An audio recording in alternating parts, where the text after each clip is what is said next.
Mom, hey, Mom. Wake up! I was suddenly shaken awake, and as my eyes fluttered open, I saw my daughter, Margaret's anxious face, coming into focus.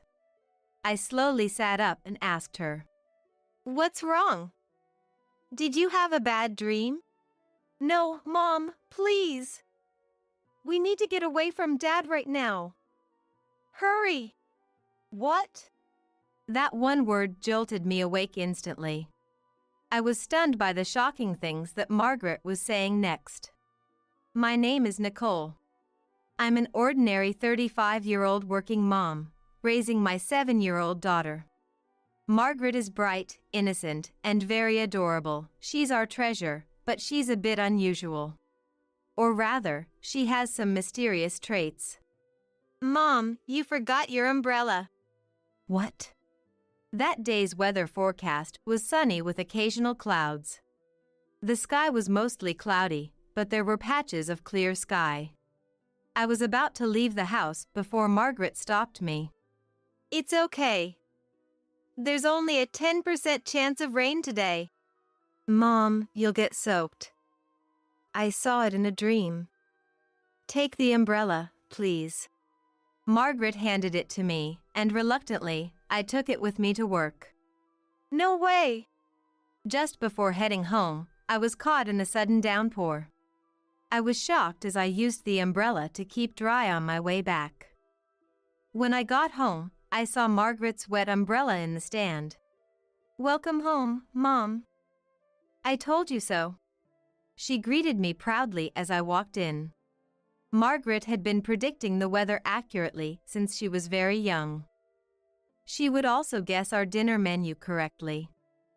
While it wasn't quite foresight, she did have a strange ability. Because of this, she sometimes felt out of place when playing with friends, but she didn't seem to mind at all. More importantly, we, her family, accepted it as part of her unique personality. Aside from that, she was an entirely normal, adorable girl.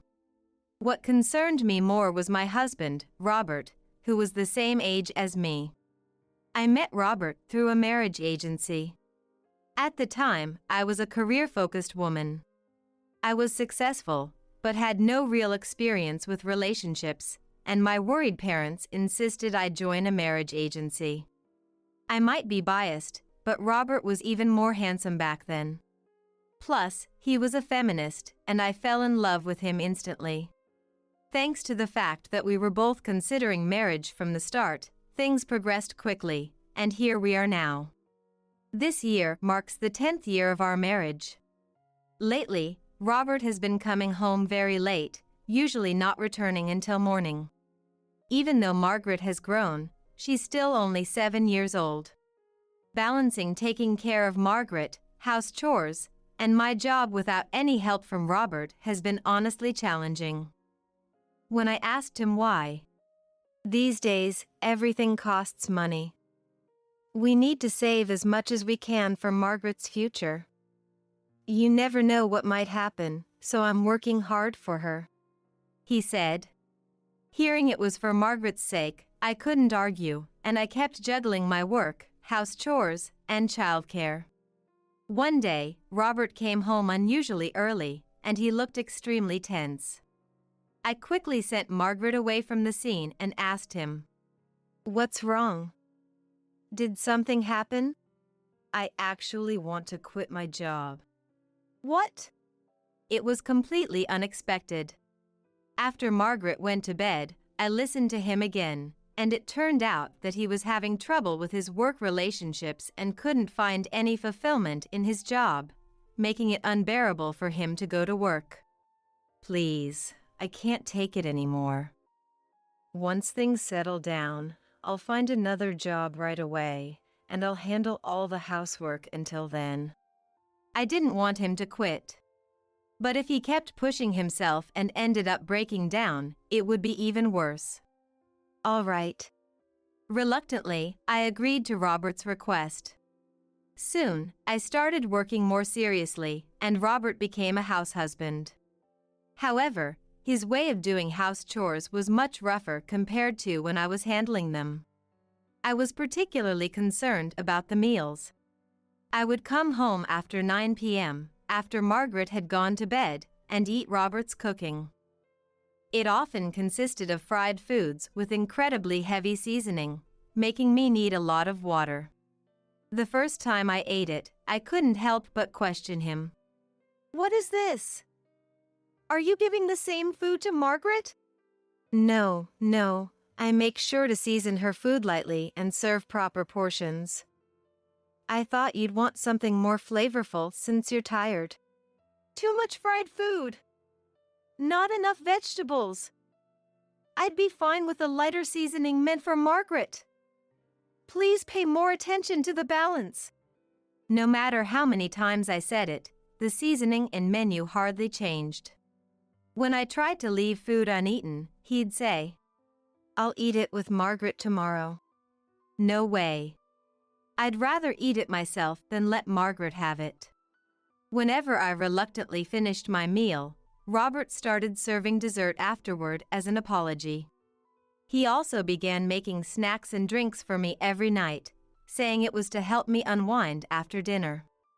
I wasn't much of a drinker before, nor did I usually eat sweets late at night, but I didn't want to waste Robert's kindness. Although I had mixed feelings, I appreciated his efforts in cooking for me, and he was still doing his best as a house husband. Not having to do any housework made things easier, so I decided to endure it. 6 months after I started working as the main breadwinner, I finally had a day off with no plans. However, I felt unwell from the morning and ended up lying down. Lately, I've been feeling lethargic and having headaches even without a fever. I would fall asleep right after eating. Maybe I had been overworking myself.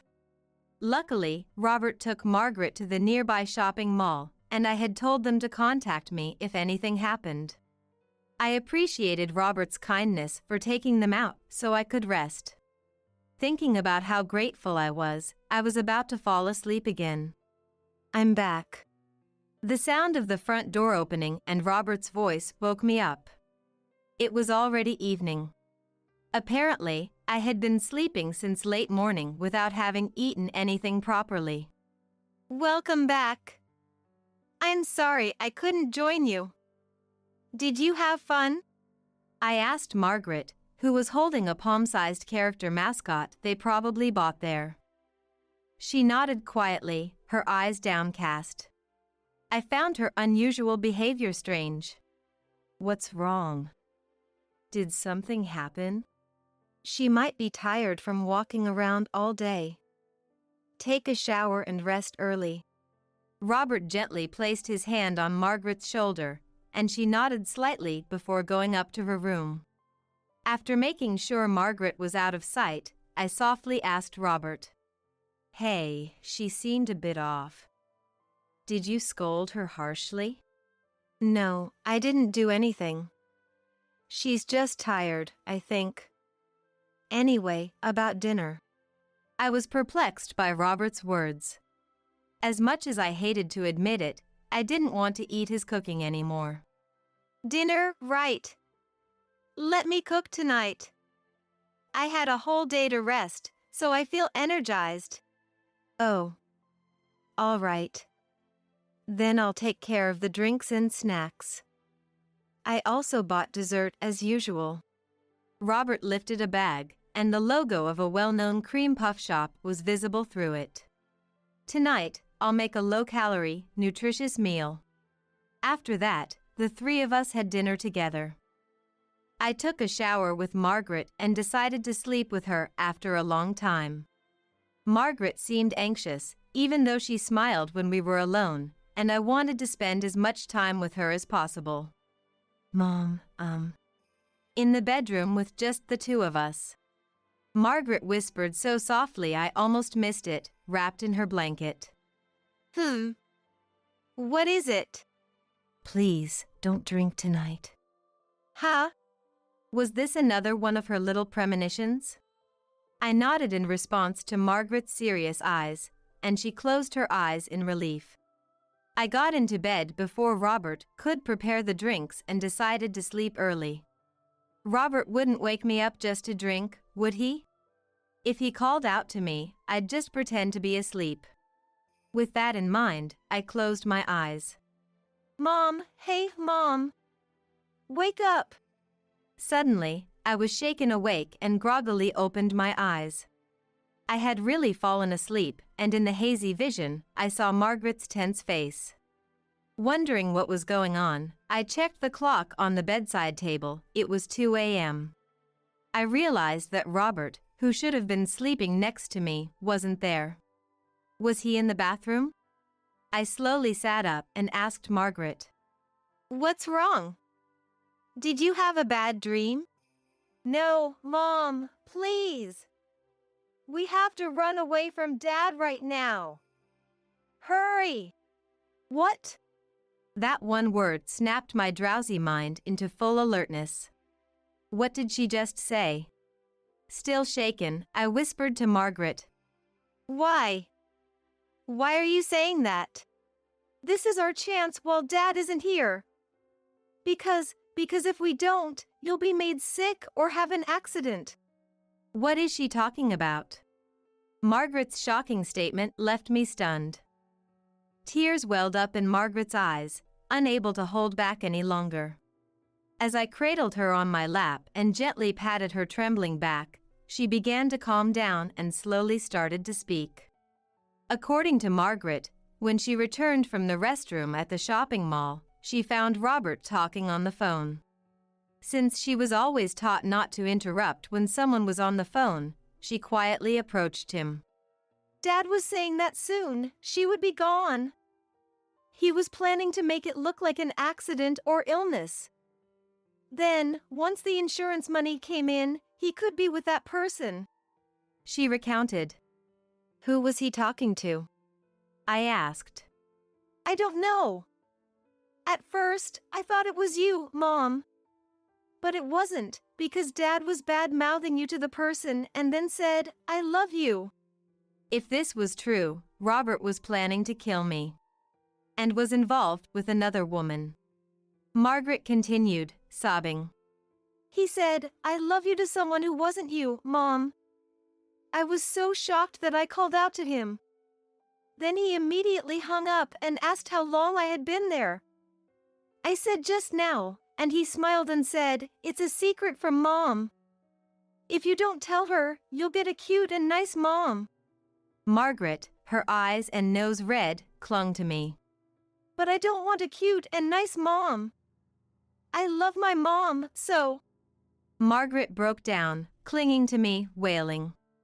At that moment, tears streamed down my face, both from the guilt of having put Margaret through this and the anger towards Robert. Margaret, trying to protect me against her father's words, must have been so scared and needed so much courage. I carried Margaret down to the front door. When I saw that Robert's favorite shoes were missing, I instantly believed Margaret, and any remaining trust in Robert vanished. According to Margaret, this wasn't the first time Robert had gone out in the middle of the night. She had seen him leave the house multiple times when she got up to use the bathroom. How had I never noticed before? Even if I was a deep sleeper, if Margaret, who rarely got up at night, had seen him several times, it must have been frequent. Margaret gripped my sleeve tightly. Right. This wasn't the time for doubts. I had to respond to Margaret's feelings. Because I had not drunk any alcohol, my mind and eyes were clearer than usual. Looking directly into Margaret's eyes, I asked, Margaret, if we run away from Dad now, we might never see him again. Are you still willing to come with me? Yes, I'm scared of Dad.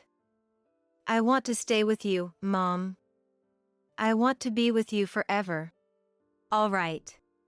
I made up my mind. Luckily, it was summer vacation for Margaret. I told her to pack what she needed, and I quickly gathered our belongings as well. When I checked the drawer where I kept valuables, I was stunned. I opened other drawers that I rarely used and found the same situation. Feeling both disappointed and angry, I decided that getting out of the house was the priority. We hurriedly left before dawn and decided to stay at my parents' house. My parents were shocked to see us arriving so early in the morning, but once I showed them the various things I had found just before leaving the house and explained what Margaret had told me, they accepted us with gentle understanding. After the sun had fully risen, I sent a message to Robert. My mother got injured. I'm going back home with Margaret to help her for about a month. Please take care of the house while we're gone. Got it. Leave everything here to me. Despite losing both his daughter and wife overnight, his response was surprisingly indifferent. He was probably secretly pleased, thinking he could enjoy his freedom. While I'll stay quiet for now, I won't let this slide. For Margaret's sake, too. Upon reaching my parents' house, Margaret fell asleep with tear-streaked cheeks. As I watched her sleeping face, I made a phone call. A month later, after taking refuge at my parents' house, I decided to return home, leaving Margaret in my mother's care. With my smartphone in my chest pocket, I unlocked the door and stepped into the living room. Robert, who was holding his head in his hands in front of his smartphone, looked up and smiled as if nothing had happened when he saw me. Welcome back. You shouldn't come back so suddenly. It's a surprise. How about I make you an iced café au lait with lots of milk and sugar? In the past, I might have been placated, but not today. No, thanks. Instead, I want you to sign this. I handed him the divorce papers as he was heading to the kitchen. Robert sighed deeply when he saw the divorce papers. Divorce, huh? But if it's your wish, I'll go along with it. His reaction was predictable, yet it irritated me. With an unaffected demeanor and a smile, he continued. I'll agree to the divorce, but since it's coming from you, you'll respect my wishes for the distribution of property, right? What are you talking about? You'll be the one paying. I replied. What? Robert looked stunned. Feigning a smile, he began to object. I've supported you in my own way. You can't just unilaterally hand me divorce papers like this to a good husband. A good husband? One who quits his job, cheats, and tries to put his wife in danger? What? His dumbfounded expression made me laugh despite myself. I pulled out a small bottle of pills from a rarely used drawer and showed it to him. The label read, 1 pill for a full night's sleep for stubborn insomnia. I bought those because I couldn't sleep, he said. From the look of it, you haven't used them since I left. I emptied the contents and took a photo of it before leaving. Shall I compare the two? Don't say nonsense. Anyway, do you have proof that I gave those to you? I know all about your exchanges with your lover. What? I returned to my seat with the small bottle in hand, pulled an envelope out of my bag, and emptied its contents onto the table. Robert froze, his expression one of sheer disbelief. Naturally. It was a collection of printed and enlarged screenshots from the messaging app he used to communicate with his lover. I want to skip work just to see you. Wait for me. I quit my job, so now we can talk even more. I love you. I got something good. With this, she won't wake up. I can come see you. We'll be together soon. Just wait a little longer, my princess. These messages detailed everything, from his fake excuses about overtime to his elaborate plans to make my death look like an accident or illness. Now that I think about it, the meals Robert had been preparing for me were high in salt, fat, and sugar, followed by high-sugar desserts. No wonder my health deteriorated. And he must have been tampering with my drinks while I was in the shower. I hadn't noticed because I rarely drink, but when I had the same drink at my parents' house, the difference in taste was startling, and I knew for sure. I started feeling unusually sluggish around the time I began eating your meals. Despite falling asleep quickly, I never felt rested. It makes sense now, alcohol and this drug together. It's a dangerous combination. The effects could be disastrous. Robert's face turned pale as he tried to come up with an excuse. Anyway, why do you have all this? Did you snoop on my smartphone? That's an invasion of privacy. No, I didn't. Your lover gave them to me. What? I emptied the contents of a second envelope, and Robert's face went even whiter. Understandably so. The scattered photos showed him being intimate with a young woman. Immediately after returning to my parents' house and believing Margaret's words, I had contacted a private investigator to monitor Robert's activities. He had no idea I was suspicious. Within 3 days of us leaving, Robert had brought his lover into our home and was living a newlywed life.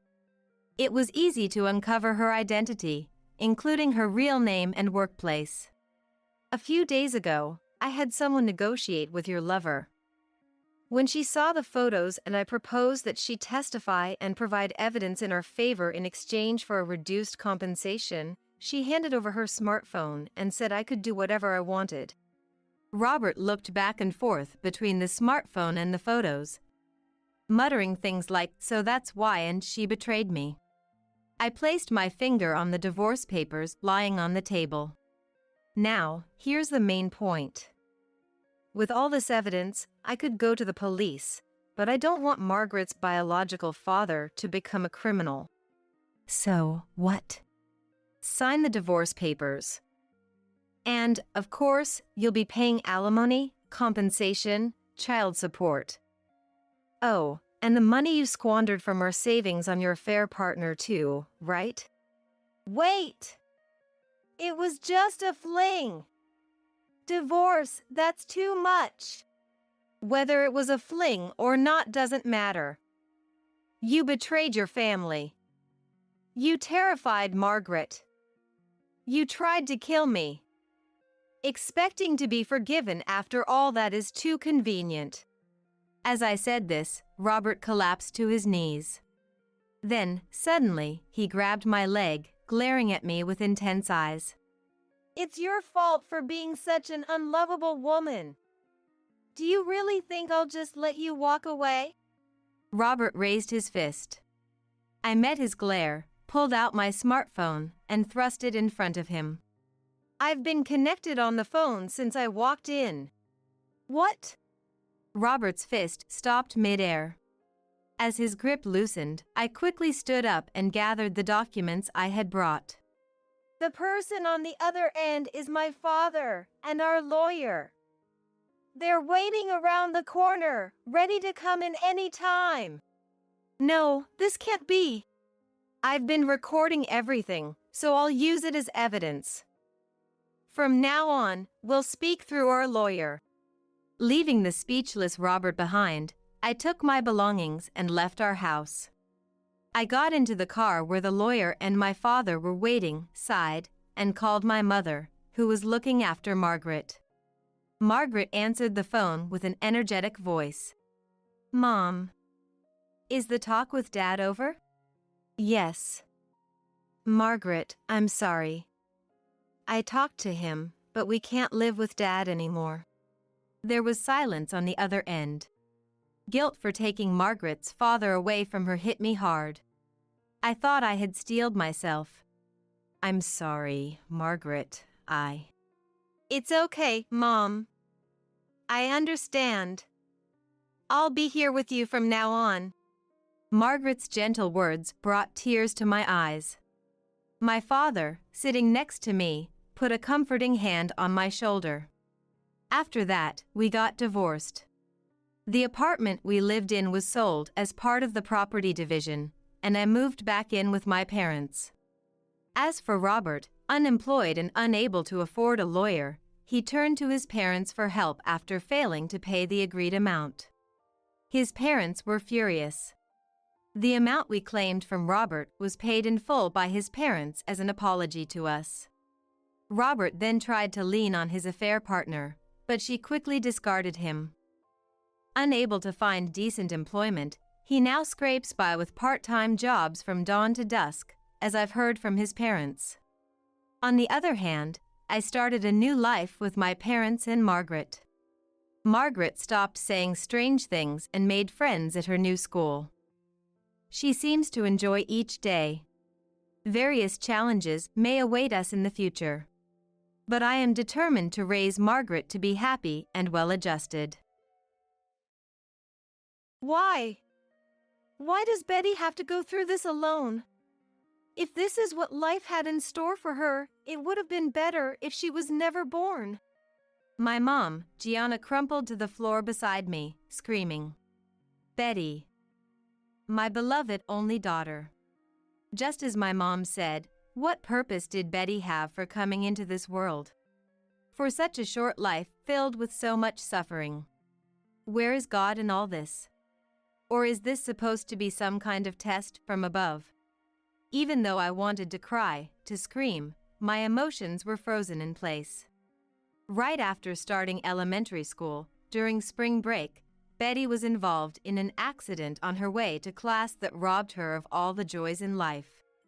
She can't laugh, can't speak, can't walk, can't run. She's been in a vegetative state for 7 years now. Just lying there in that hospital bed, eyes and mouth barely open.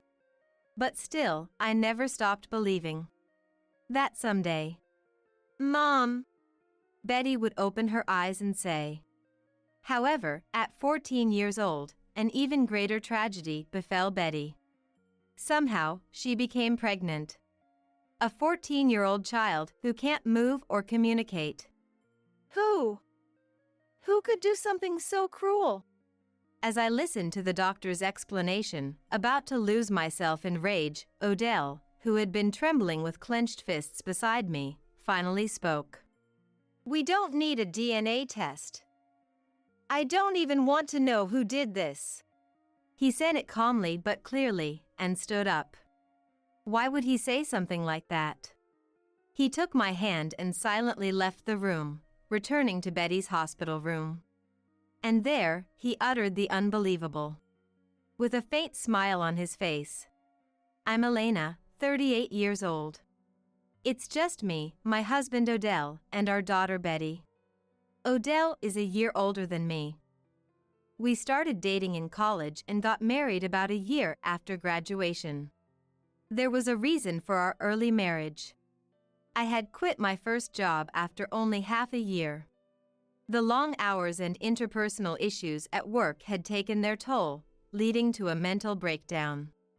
This initial stumble in my career cast a dark shadow over my future prospects. I was terrified to start job hunting again. Maybe I'm just not cut out for society. I might never be able to hold down a job again. Elena, there's no way you're not fit for society. You managed to keep a part-time job all through college, didn't you?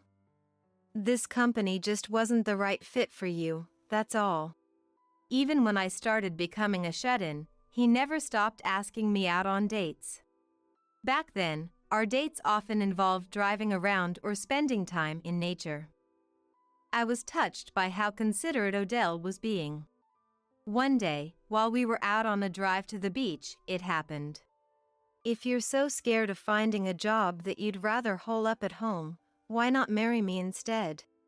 I looked Odell in the eyes, taken aback by the sudden proposal, and the next moment I burst out laughing. Stop it! Don't joke around like that out of the blue. I could only hide my blushing face, equal parts embarrassed and elated, with laughter. Would you be mad if I said I was serious? I've known since college that if I ever got married, it could only be to you, Elena. Rather than wasting away as a recluse, I think it wouldn't be so bad to get married and try changing your environment. Odell's kindness brought tears to my eyes. Take your time to think it over. I was planning to propose to you sooner or later anyway. Even as I started to mentally stabilize, back then I was still too scared to leave the house. I knew I had to do something, but I hated feeling so helpless. In that darkness, Odell showed me a glimmer of hope.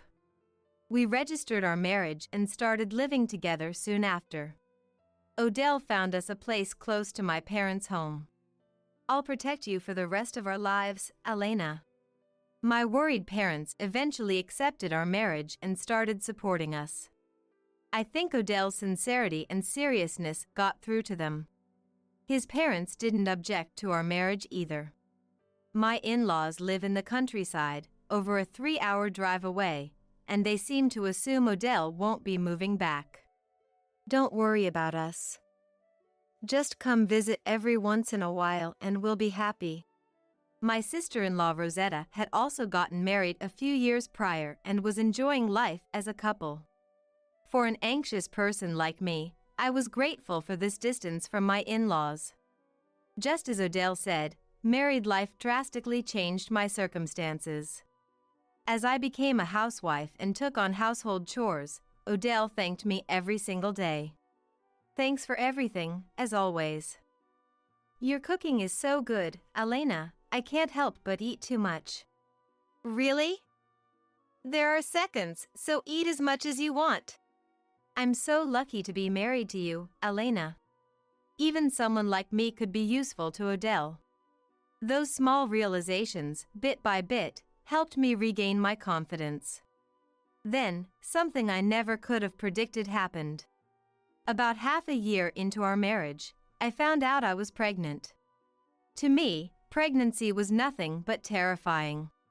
Could I really raise a child when I was still dealing with my anxieties about being a part of society?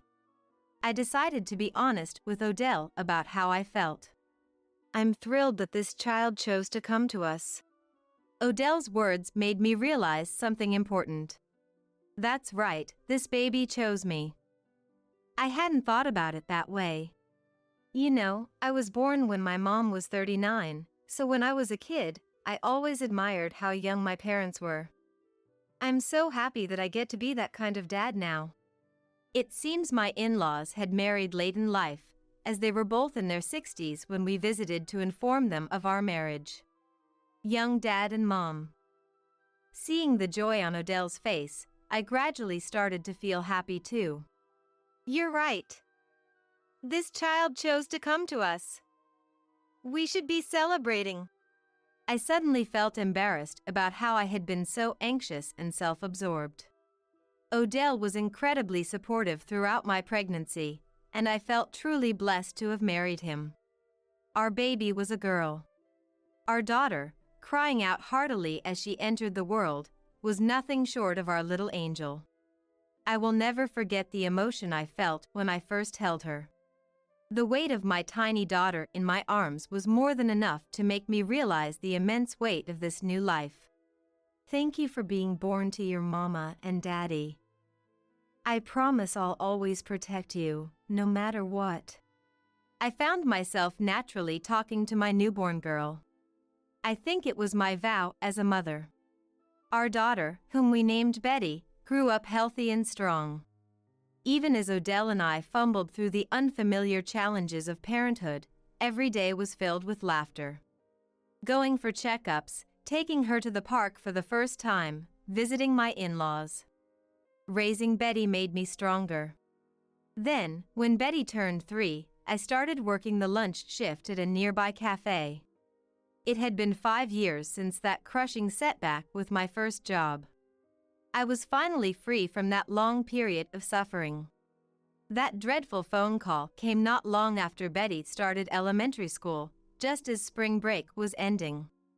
Please try to stay calm as you listen. Your daughter has been in a serious accident and is in critical condition. I don't remember how I responded, but as soon as I hung up, I contacted Odell and rushed to the hospital where Betty had been taken. The pounding of my heart in my ears only intensified my anxiety. Dear God, please save Betty. When we arrived at the hospital, Betty was in the middle of emergency surgery. Odell, who had gotten there after me, found me sitting on the floor with my head in my hands and pulled me into his arms. It'll be okay. Betty is going to be just fine. It sounded like he was trying to convince himself as much as he was trying to reassure me. For what felt like an eternity, all Odell and I could do was wait silently in that waiting room for Betty's surgery to end. Finally, the surgery in progress light went out and the doctor emerged. Betty had narrowly escaped death but remained unconscious, her condition still critical. She's alive! In that moment, that was all that mattered, and I thanked God for it. As Odell supported my sobbing frame. Thank goodness. Oh, thank goodness. He too repeated over and over. In that moment, I truly believed those words. According to the police, the man responsible for the accident was in his 20s and worked at a restaurant. He had been drinking there until the early morning. Driving while intoxicated, he sped right into a group of elementary school students on their way to class. In his hurry to get back home, he had taken a back street through a residential area. The man claimed he didn't know it was a school route at that hour. Luckily, the other children got away with just superficial injuries, but even that fact weighed heavily on my heart. Why? Why did this have to happen only to Betty? Faced with the painful reality before me, I couldn't help but let those words slip out. It had been several days since the surgery, and Betty still hadn't regained consciousness. Her vacant eyes stared up at the ceiling, just as they did every day. Betty was in a vegetative state. Still, we were grateful that she was alive. Though there were times when we couldn't help but cry, having Betty there with us was what mattered most. Good morning, Betty. It's so warm outside today. Betty, listen. Mommy messed up at work. I talked to her over and over again, every single day. I believed that somehow my voice was reaching her. I'm home, Betty. I bought a new picture book to read with you. Odell always stopped by the hospital on his way home from work, treasuring his time with her. Both Odell and I could feel the connection we had with Betty, even as she continued to stare at the ceiling. See, Betty thinks this book is interesting too. Really? Then Mommy will read it to you tomorrow. When the three of us were together, Betty's expression seemed to soften the most. We believed it wasn't just our imagination. A few months later, the perpetrator was found guilty and ordered to pay a large sum in damages. The figure had more digits than I had ever seen, but it wasn't equivalent to Betty's life. If that money could have brought her back to the way she was, we would have given it all up in a heartbeat. A year passed since the accident. Betty's classmates moved on to second grade. I think it was around this time that Odell started acting strange. Sorry, I have to work late today, so I don't think I'll be able to stop by the hospital. He had been visiting every single day, but then it became every other day, then every 2 days. Slowly but surely, Odell's visits to the hospital became less and less frequent. Hey, can't you come see Betty for even just 10 minutes? She seems lonely in the evenings since you haven't been around. I know. Work is just really busy. I'm sorry. Despite my repeated pleas, he was only showing up about 3 times a month now. And on the days he didn't visit, he would come home drunk every single night. Exhausted from visiting my parents, working part-time, and going to the hospital, I grew increasingly irritated with Odell's drinking. My stress just kept building. Then one day, a drunken Odell dropped a glass of water on the floor, shattering it. The moment that sound rang out, something inside me snapped too. If this is what our life is going to be like, then just divorce me already. Odell looked as if he had realized something. I can't take any more heartache outside of what's happening with Betty. If you're not willing to work with me, then just file for divorce and leave right now. As I spoke, tears streamed down my cheeks. I'm sorry. That's not it. It's not like that. It's just so painful when I think about Betty. Odell continued with a serious expression, as if he had sobered up completely. The thought that she might be like this forever, it feels like my heart is being ripped apart. I'm sorry. I was using alcohol to avoid dealing with it. Why? Then how am I supposed to cope with this pain? If I run away, who's going to take care of her? We were both utterly exhausted. I'm sorry. I'm so sorry. That night, we held each other and cried. The year we spent waiting, hoping that Betty would regain consciousness someday, had a certain weight to it. It felt like a turning point. And that's exactly why there were moments when it seemed like there was no end in sight, and it became unbearable. I can't even imagine leaving you and Betty. I'm sorry. I'll be a better father and a better husband. I knew Odell was suffering too, and hearing him put it into words helped ease my anger a little. I felt like I could try believing in him one more time. I had no idea that a terrible betrayal from Odell was waiting for me just around the corner. For years after the accident, Betty turned 11. That year, Odell got a rare call from his parents' house. It seems my sis got divorced and moved back home. She lost custody of her son too. According to my mother-in-law Matilda, my sister-in-law Rosetta's embezzlement of the family's money had come to light, leading to the divorce. She lost custody and was being asked to pay child support and return the money she had taken. I've been asked to help take care of her until she can find a job. Is that okay? I guess it can't be helped if it's just until she finds work. But why would Rosetta embezzle money from her own family? Since we lived so far apart, I had only met Rosetta a few times. She seemed like a plain, unremarkable person, if anything. Apparently, she was trying to show off and kept treating her friends to expensive meals. It went on for years. She didn't seem like the type to do something like that.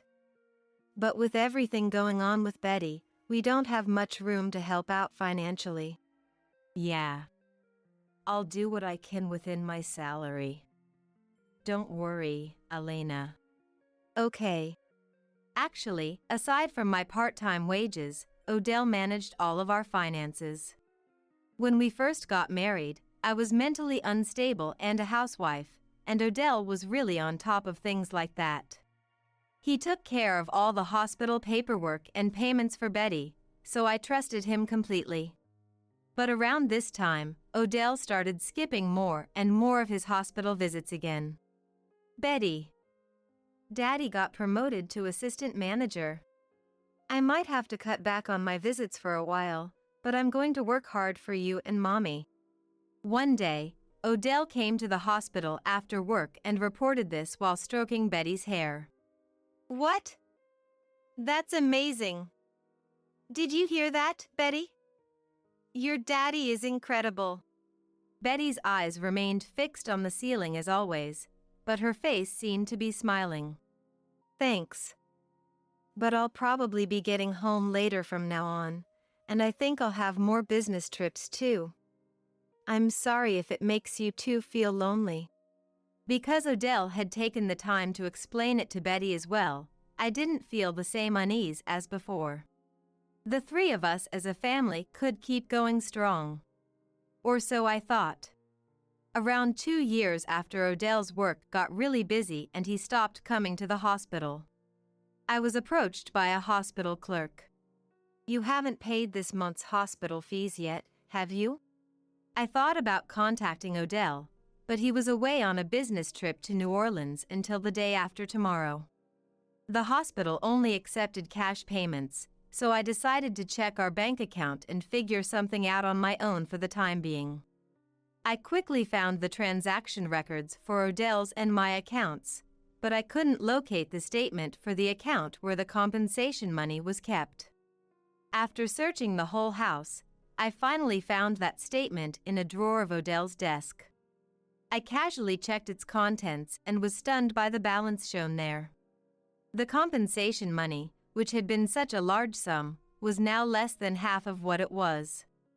Even considering Betty's high hospitalization costs, the rate at which it was decreasing was far too strange. I immediately called Odell. Hey, you know that money we had for Betty?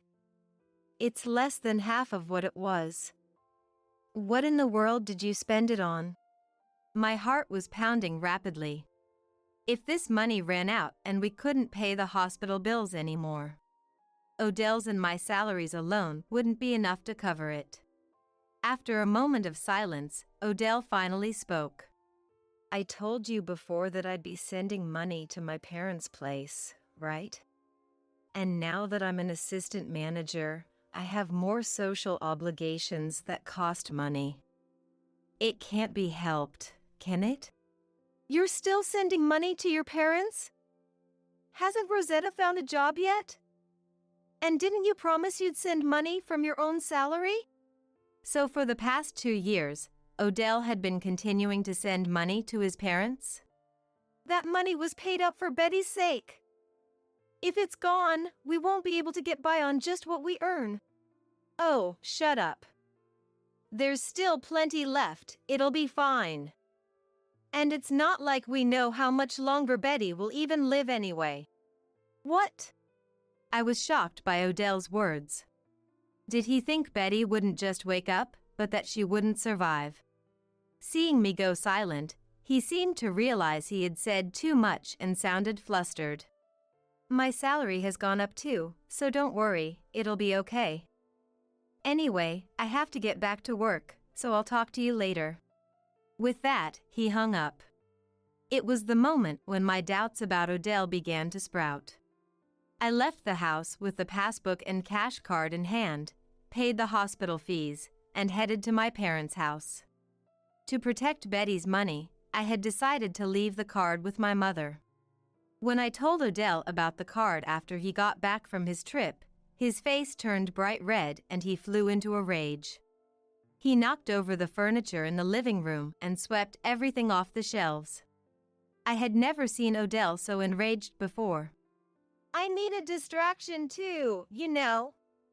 For the past 7 years, thinking about Betty not recovering has made me feel like I'm falling apart. It's terrifying. He screamed as he threw things on the floor left and right. He was like a child throwing a tantrum because he couldn't get his way. What's so wrong with me spending money to take my mind off things? That money was supposed to include compensation for the family too, wasn't it? Is family just you? Have you ever considered my feelings? I've said this before, haven't I? When do I get to take a break? Stop only saying things that are convenient for you. Without waiting for Odell's reply, I stated clearly. I'll be managing Betty's money from now on. Got it? Odell, who had been silently glaring at me with clenched fists, let out a breath as if the energy had drained out of him. Oh, is that so? Fine then, I won't put a single cent into this house anymore. I'll send money to my parents and go out drinking with my cash. So don't you dare complain. Leaving those words behind, he stormed out of the house. From that day on, Odell truly stopped coming home. Unable to make ends meet with just my part-time wages, I consulted my parents and decided to move back in with them. It's okay. We'll support you and Betty. That's right. You've been trying too hard on your own. It wasn't until I reached this age that I realized just how reassuring a parent's love could be. Are you going to clear out the house? If you're getting a divorce, I'll find a lawyer for you. Thanks. But let me think about it a little more. There was something suspicious about Odell. Still, I wanted to avoid Betty waking up to find the home she remembered gone. That's why, even though neither Odell nor I were going back, we kept paying the rent. I still believed that someday. Mom, Betty would open her eyes and say that Odell would go back to being Betty's kind, loving daddy. Nearly 7 years had passed since the accident. Betty turned 14. Even without consciousness, her body continued to grow. The small frame that had belonged to a first grader stretched out, slowly transforming from a little girl to a young woman. Hey, Betty. If things had stayed the same, you'd be a middle school student in uniform by now. Would you have had your first crush? Or maybe you'd be going through a rebellious phase. As I spoke to Betty, I suddenly found myself unable to stop the tears. It had been 6 months. Odell hasn't visited her even once. Where did the gentleman who adored his daughter go? I felt like I was being crushed by an overwhelming anxiety. It happened one day when I went to the hospital after finishing my part-time job. As I lifted the hem of Betty's pajamas to wipe her body like usual, I felt that something was off. Betty's lower abdomen seemed to be bulging. With the nutrition being delivered through a tube in her stomach, Betty's thinness was pronounced when her pajamas were lifted. Because she was so skinny, the bulge in her lower abdomen bothered me immensely. She couldn't have gotten sick, could she? Worried, I immediately called for a nurse. After I explained the situation, the nurse quickly fetched the attending physician, but the test results were beyond anything I could have imagined. I called Odell right away. Please! Come to the hospital right now. Betty is... What's wrong with Betty? Betty is pregnant. There's a baby in her belly. As I broke down in sobs, unable to hold back. Got it. I'll be right there, just wait for me. Odell gently said. When it came to Betty, Odell would still rush over after all. No matter what, he was still her father. Thinking that, I could feel my heart calming down a little. Waiting for Odell to arrive, we listened to what the attending physician had to say. Is my daughter really pregnant? Yes. Unfortunately, there is no mistake. The ultrasound image the doctor showed us clearly depicted what appeared to be a fetus. Judging by the growth of the fetus, it seems the window for abortion has passed, but considering your daughter's condition, giving birth will be difficult. Abortion. Yes. However, even if we were to perform an abortion on your daughter, you would need to be prepared for considerable risks. The attending physician delivered the news with a grave expression. I felt like everything had gone pitch black before my eyes. Who? Who could do something so cruel?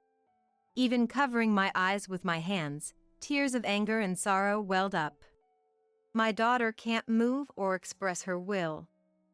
There's no way she could have a child of her own volition. The hospital staff should know that better than anyone, shouldn't they? The attending physician sealed his lips and fell silent. Unlike me, Odell's resolute attitude as he pressed the doctor made me feel reassured. I was truly glad to have him by my side. The only explanation is that my daughter was raped. This happened inside the hospital, right? Don't you dare say it has nothing to do with you. How does the hospital intend to take responsibility for this? I thought all I could do was cry, but the anger welled up at Odell's mention of rape and I stood up. Why? Why does Betty have to go through something so horrible? I can't forgive the culprit. Do a DNA test or whatever it takes. Just find the perpetrator no matter what. As I pleaded through my tears, Odell embraced me and slowly sat me back down in the chair. Naturally, we will be reporting this to the police. Is that all right with you? Of course. I will report this to my superiors and we will handle the response going forward. The attending physician spouted the usual words of apology, even as he seemed shaken. When the conversation ended, Odell's fists were trembling with rage as I sat there in a daze. The hospital better show some sincere remorse. And, glaring at the attending physician, Odell said something unexpected. we don't need a DNA test. I don't even want to know who did it. Quietly but clearly, Odell declared this and stood up. We left the doctor's office in silence and returned to Betty's hospital room. Even as I felt reassured by Odell's presence, I couldn't stop thinking about his final words. As soon as the hospital room door closed, Odell uttered something unbelievable. Looks like we'll be getting more money coming in now. What? You know, the compensation money from the accident was running low, right? Now you can rest easy with this, can't you? Odell had a faint smile playing on his lips. You're managing the passbook we have now, right? So this time, I'll manage the money that comes in from the hospital. Otherwise, it wouldn't be fair. I couldn't comprehend what Odell was saying. What are you talking about? Did you not hear the explanation earlier? Betty could die. And you're bringing up money at a time like this? It'll be fine. Betty's body has gotten bigger too. I'm sure she can handle the surgery. Odell hadn't even seen Betty's body in years. Surviving on the bare minimum nutrition, Betty had no physical strength left. Hadn't the attending physician said there was a 50-50 chance of our daughter surviving even with the abortion? And what was that you said earlier? You don't care if they catch the culprit? After what Betty's been put through? Odell's face contorted for a moment. Of course I don't want to know. If I saw that bastard's face, I don't know what I'd do. I don't want to feel any more pain over this. I can't take it anymore. He doesn't want to feel pain? He can't take it? Betty is the one actually going through it right now. Because he can't handle it, the victim, Betty, has to endure it? Unforgivable. Just as I was about to lash out at him, Odell's phone rang. Oh, hang on a sec. Odell whispered to me. It's from work. And left the room. I instinctively knew it was a woman. The moment he put the phone to his ear, I saw Odell's expression soften. I could hear Odell's voice talking in the hallway. Oh, it's fine. Yeah. Want to go on a trip sometime? Looks like some money will be coming in. Yeah. I'll come home early today. He was having an affair. I was certain of it. Was he spending the missing money on that woman? Or was he planning to from now on? If that was true, I couldn't forgive him. Sorry. Well, I better get back to work. Saying that, Odell left the hospital room without so much as a glance in Betty's direction. I also stepped out for a moment and immediately called my dad back home. On the day of the surgery, my parents rushed to the hospital. You can do it. And they cheered Betty on. Odell came too, but he barely exchanged words with my parents. Sitting there with his head hung low, Odell looked like he might be praying for the surgery to go well, or grieving, but I couldn't bring myself to believe in that image of him anymore. The day before, I had talked to Betty a lot. About how happy I was when she was born, how much I love her, how her smile always saved me, how grateful I was that she chose me to be born to. Betty, I'm so sorry for letting you go through so much pain. I promised to protect you, but I'm truly sorry. Mommy will never forgive the people who hurt you. The surgery went smoothly, but perhaps because her body couldn't handle it, Betty gradually weakened. Even after the surgery, Odell never came to check on her. He was running away. He couldn't face reality. That's probably what he'd say. In less than a month, with me and my parents watching over her, Betty took her last breath. Why? Why did Betty have to go through this alone? If this was going to happen, it would have been better if she was never born. Beside me, frozen in shock, my mom collapsed to the floor, screaming. Just as she said, what purpose did Betty have for coming into this world? For such a short life filled with so much suffering. Where is God in all this? Or is this supposed to be some kind of test from above? Even though I wanted to cry, to scream, my emotions were frozen in place. A few days after Betty's funeral, the investigation progressed using the DNA from the aborted fetus, and the culprit was arrested. It was a male nurse who worked at the hospital. I was so frustrated and furious. This was the only time I wailed and screamed at the top of my lungs. I wanted to tear him limb from limb with my own hands. Maybe it was because I felt so strongly that I needed to atone for not being able to protect her. After I had calmed down, I brought up divorce with Odell. We decided to have our final discussion in the house where the three of us had lived together. I thought he would agree readily, but he resisted. No way! Why do we have to get divorced? Now that Betty's gone, we can finally go back to living a normal life.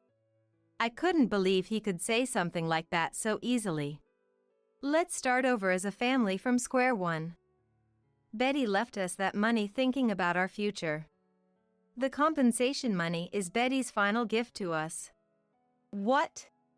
It seemed Odell had said something he shouldn't have.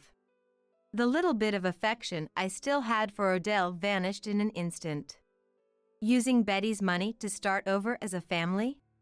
For those words to even come out of his mouth, it's the lowest of the low. I know you've been having an affair. You're living with her now, aren't you? I have proof. What do you plan to do about her? The day Odell had smirked and said, "Money will be coming in again," I had asked my dad to hire a detective to investigate him. That's not it. That's just fooling around. It goes hand in hand with drinking. I was only doing it to distract myself from the unbearable pain. I'll break it off right away. It's not serious. For fooling around, it's been going on for 3 years. I had your finances looked into as well.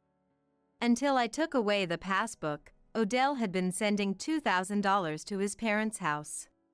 Rosetta still isn't working, is she?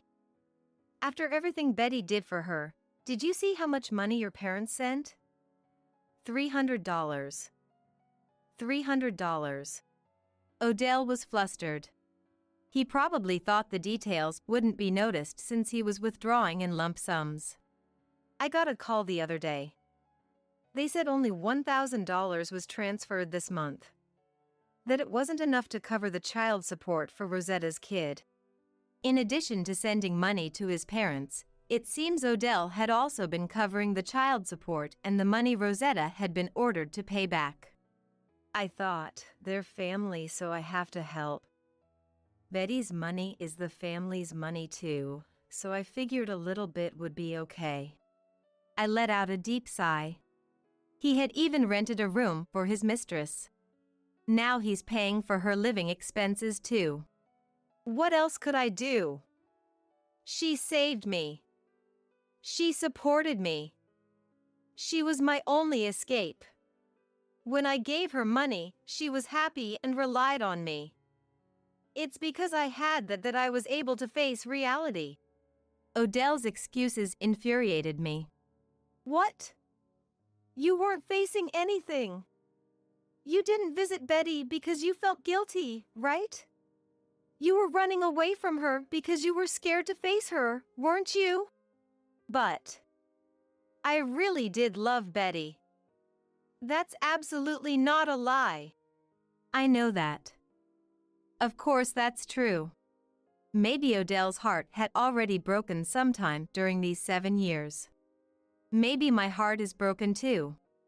Even so, as her father, I wanted him to stay by her side until the very end. You're weak and you're a coward. When things got tough, you ran away on your own, and now that she's gone, you think you can go back to your life before? No way, you coward. I will never forgive you. I In front of Odell, who hung his head as he cried, I silently placed the divorce papers. And then I left the house where we had been paying rent all this time. Later, after getting a lawyer and talking with Odell again, the divorce was finalized.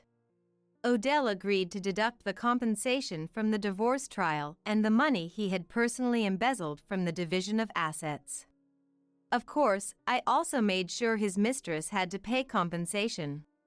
In the end, it seems Odell paid for his mistress's share as well. I believe my revenge against Odell was accomplished when our divorce was finalized. If Odell had truly faced reality and gone on to start a new life with his mistress, I was ready to forgive him for that.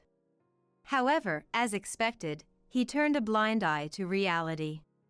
Driven by guilt towards me and Betty, he escaped into alcohol, and the woman apparently got fed up and left. Yes, I knew this would happen. With the money coming in, Odell quit his job and started drowning in booze from morning onward, but living like that, the money would quickly run out. Even so, unable to quit drinking, he eventually couldn't pay rent and had to move back in with his parents. Now he's hospitalized for alcohol addiction treatment, and Rosetta is working to support him. Matilda, my mother-in-law, who called asking for money, told me everything over the phone. Please, send money for his treatment. You have plenty of money, don't you? You're the only one I have left to turn to. I was appalled. Even after Betty's death, they were still counting on her money.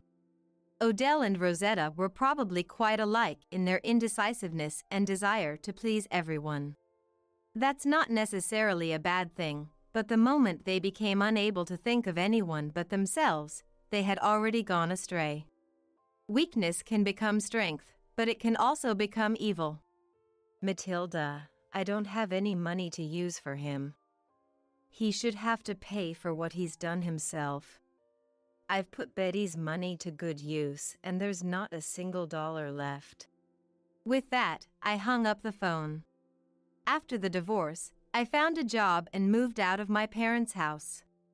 I deducted the compensation from Odell and his mistress, and donated all of Betty's remaining compensation to an organization that supports children orphaned by traffic accidents. Even now, I sometimes think about what Mom said in that hospital room. Would it have been better if Betty hadn't been born? I don't think I can say that for certain.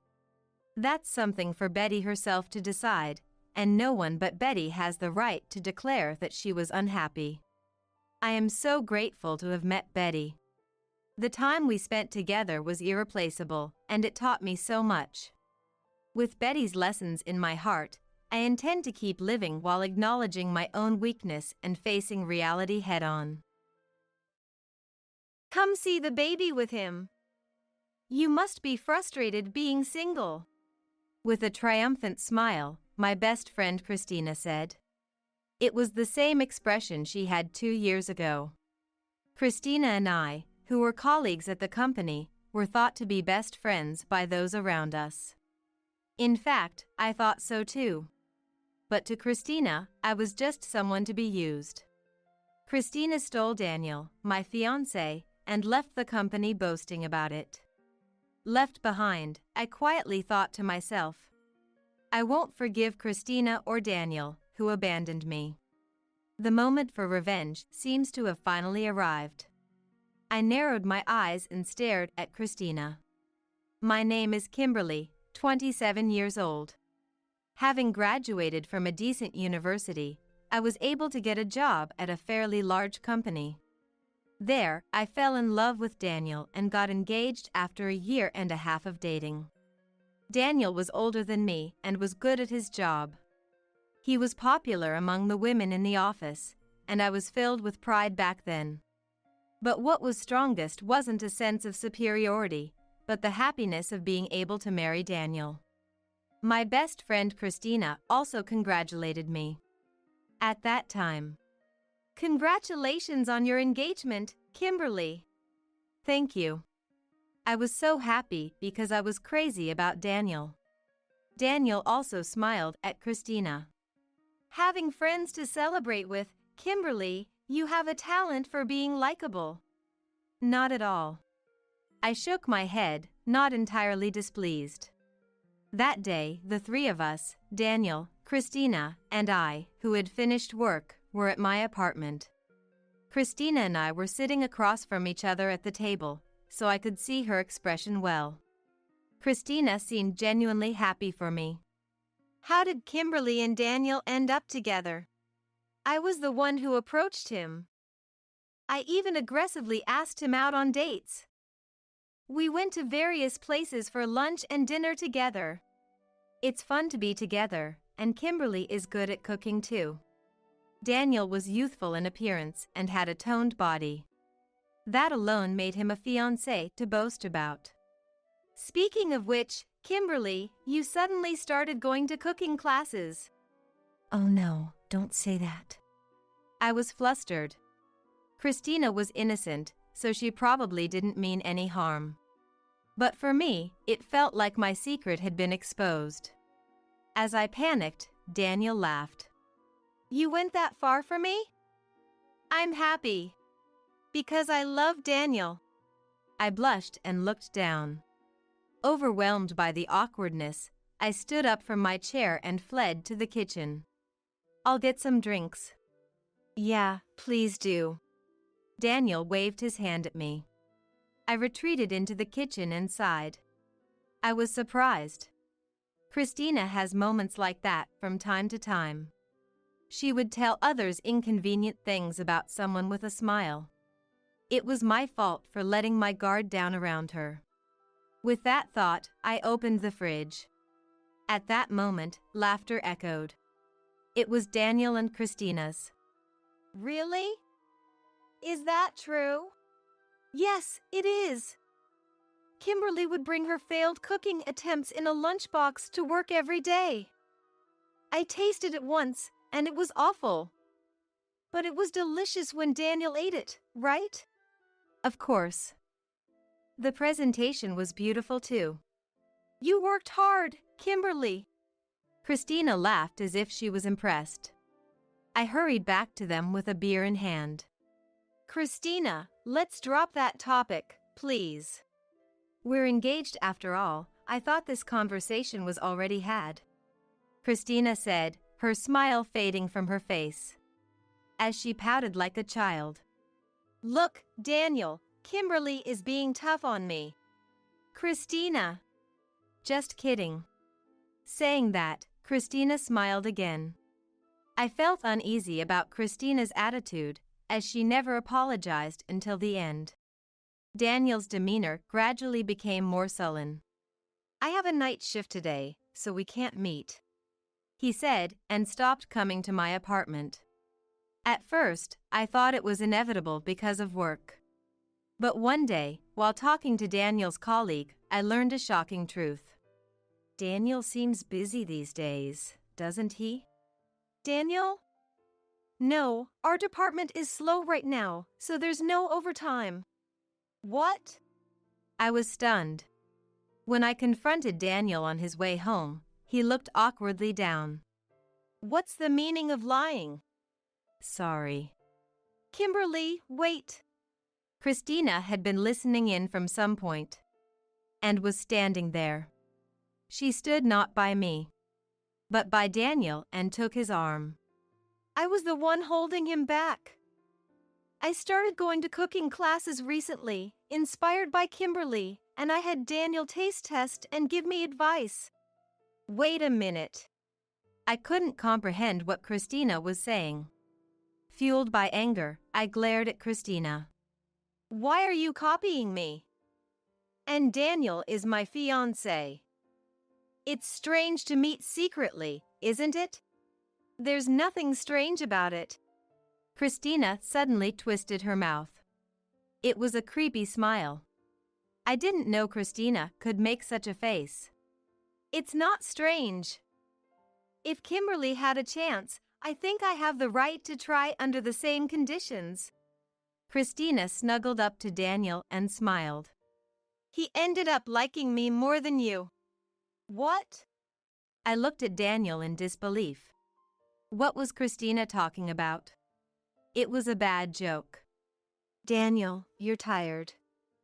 You don't have to stick around Christina anymore. Sorry, Kimberly. Daniel whispered an apology. Before I could say anything more, he hugged Christina. Wait. I've always liked Christina.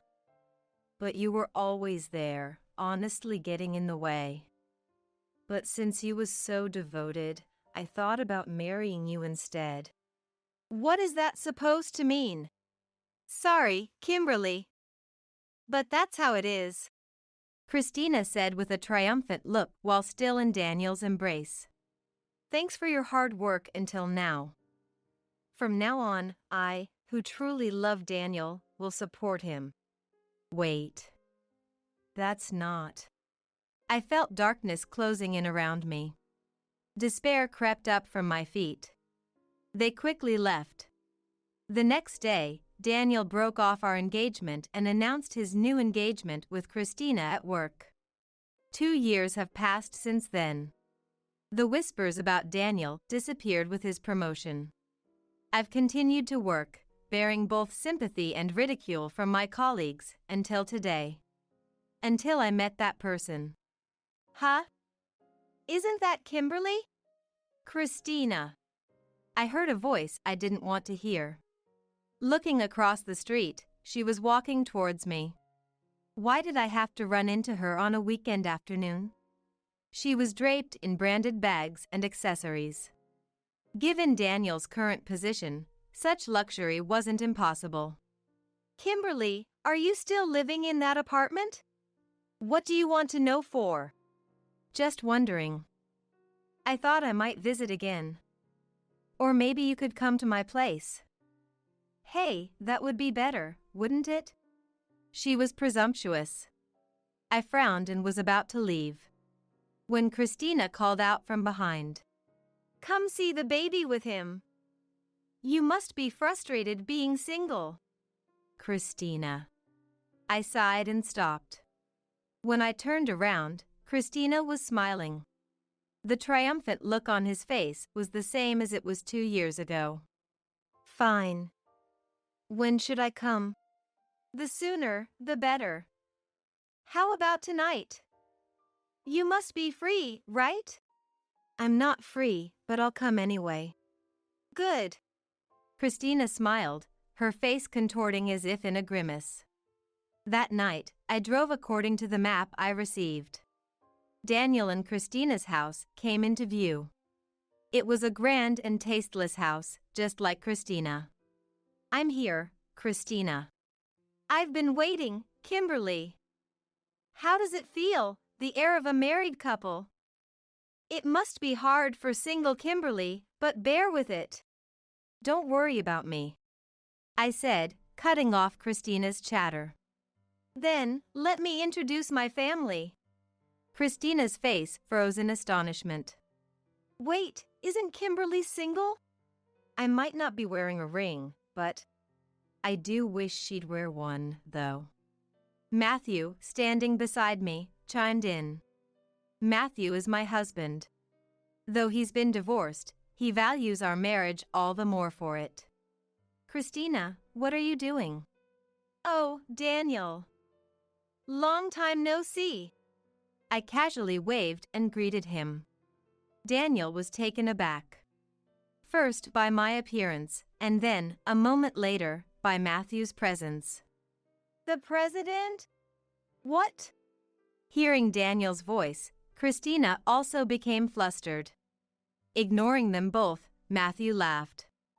Nice to meet you. I'm Matthew, Kimberly's husband. And this is our daughter, Brittany. Pleased to meet you. Brittany greeted them. She's turning 9 this year. Despite her age, she's composed and mature. What do you think of my family, Christina? What do you mean, what? Why? Christina screamed, her face turning red. Why is Kimberly married to the president of the company? Hearing Christina's outcry, I remembered the day I met Matthew in the company's break room. When I was feeling down and tired of the bad-mouthing alone, Matthew approached me. What's wrong? It's nothing. I looked up at Matthew with caution. Being tall, I had to look up to see his face. But that didn't matter to me at that time. I think I had reached a state where I expected nothing from anyone else. So, I didn't mind telling Matthew about Christina. After all, it was already well known within the company. They're terrible. Matthew frowned as he said that. It's my fault for not being appealing. That's what everyone says. No, it's not your fault. The fault lies with those two. It was the first time anyone had said that to me. So, I was happy and called Matthew my savior. Savior? Yes. You've made me feel so much better. So, Matthew, you're my savior. I said that and was about to leave. When Matthew, with a solemn look, spoke to me. If I'm your savior, then let me be the one to rescue you. That's how I started dating Matthew, and at the same time, the bad-mouthing about me faded away. I didn't understand why at the time. I only found out Matthew was the president after he proposed to me. No wonder the bad-mouthing stopped. After all, I was dating the president. Why didn't you tell me? It was hard to bring up. But my desire to be with Kimberly is genuine. Seeing Matthew smile sheepishly, I couldn't bring myself to say anything more. By that time, I had also gotten to know Brittany. Brittany had started calling me Mom. And so, I became Matthew's wife. Remembering that, I couldn't help but give a wry smile.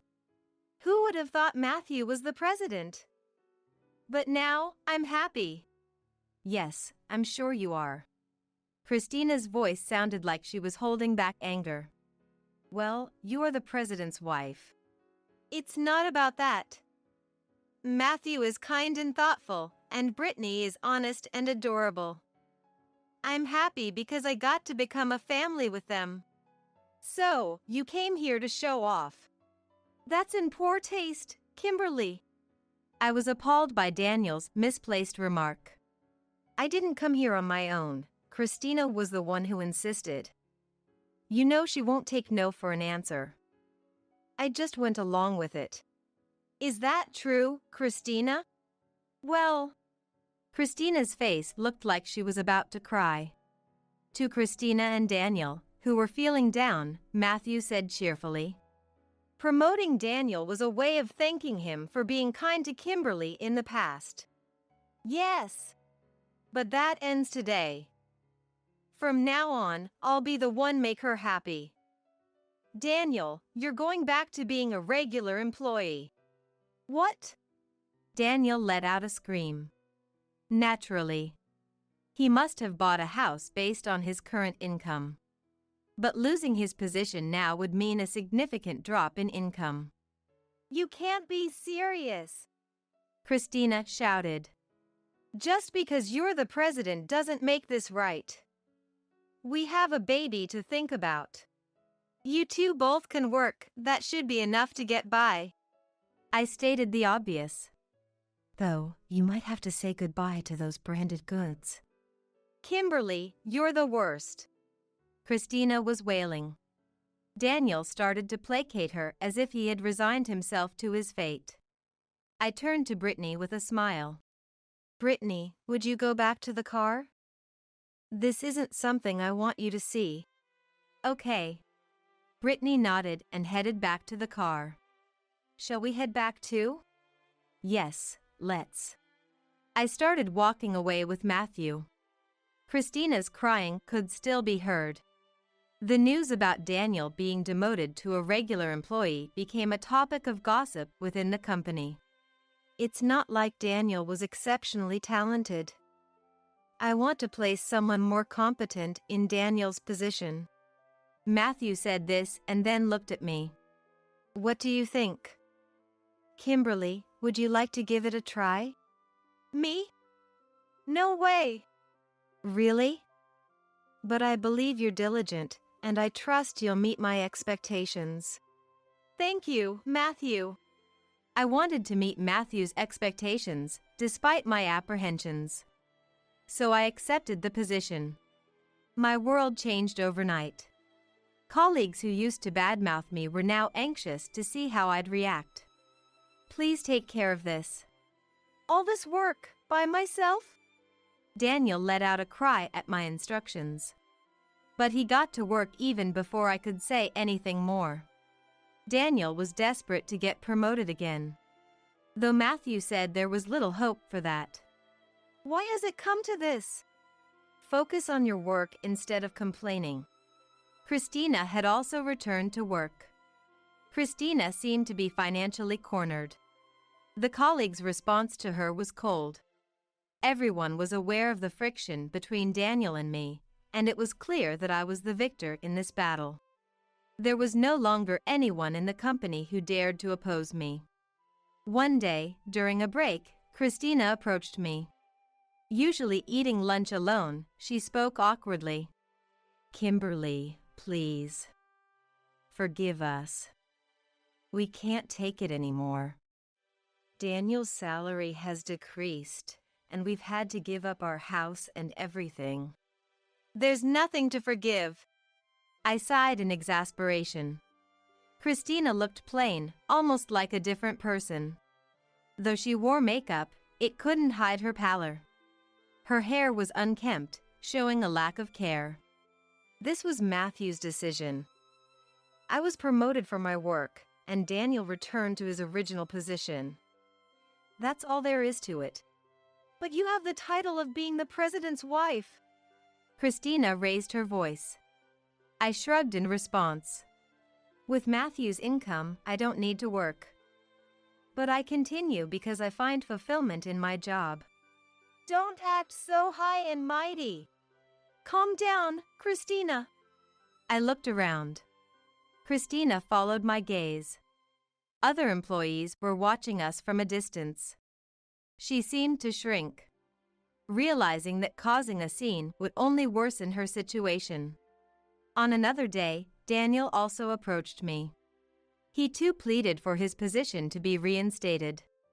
Don't you think it's terrible to be given menial tasks by people who were once your subordinates? They seem to enjoy piling work on me. That's tough. I offered a sympathetic response, though it felt detached. I once had feelings for Daniel. We were engaged once. It was undeniable that some residual feelings stirred within me. But that was all there was to it. Now, I am Matthew's wife. I love him, and I think of Brittany as my own daughter. There was no love left for Daniel. Keep up the good work. You even have a child with Christina.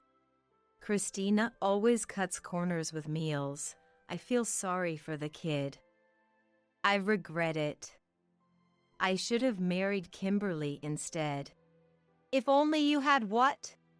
I looked at Daniel with a chilly gaze. I had thought he was a kind man.